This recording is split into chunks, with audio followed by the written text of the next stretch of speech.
آقا همونطور که میدونید مکانیزم ماشه فعال شده. اومدم که چند تا نکته اینجا بهتون بگم که باید واقعا با دقت بهشون توجه کنید، واقعا هم گوش کنید به حرف من.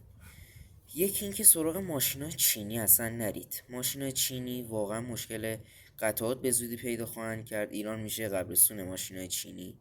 ماشینای چینی اونایی که دارن همه رو دستشون میمونه، واقعا مشکل قطعات پیدا میکنن. همین الان مدیران خودرو و بهمن موتور ماشینا رو خیلی با تأخیر دارن تحویل میدن، خیلی ماشینا رو گرون کردن و اصلا هم پاسخگو نیستن. نمایندگی ها خیلی به سختی جواب میدن، مشکل قطعات خیلی دارن پیدا میکنن. و اینکه بهمن موتورم همینطور، بهمن موتورم خیلی ماشینا رو گرون کرده، اونا هم مشکل قطعات دارن پیدا میکنن.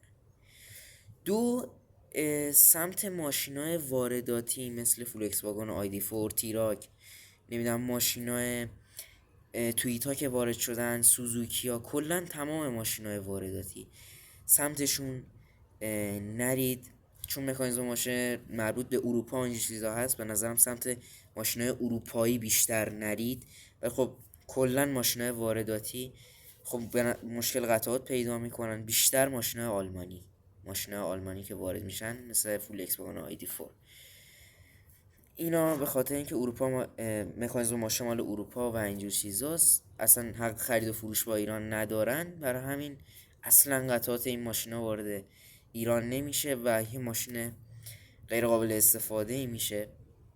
و اینکه تو این شرایط به نظرم ماشینا ایرانی بهترین شرایط رو دارن. درسته خیلی اونا هم گرون میشن، ولی خب برای اینکه آدم بخواد استفاده بکنه تو این شرایط ماشین ایرانی خیلی بهتره. حتی ماشینای آلمانی هم که قبلا وارد شدن مثل BMW یا بنزایی که قدیم وارد شدن، فولکس واگونا، تمام ماشینای آلمانی که وارد شده بودن اونا هم همه مشکل قطعات پیدا میکنن به زودی. فعلا ماشینای ایرانی بهترینن. به این حرفا گوش بدید، چون اگر سمت اینجور ماشینا برید تو این شرایط واقعا رو دستتون میره، چون بازار یک بازار خیلی افتضاح و چرتی شده. لطفا به این حرفا گوش بدید و برای بقیه هم به اشتراک بذارید.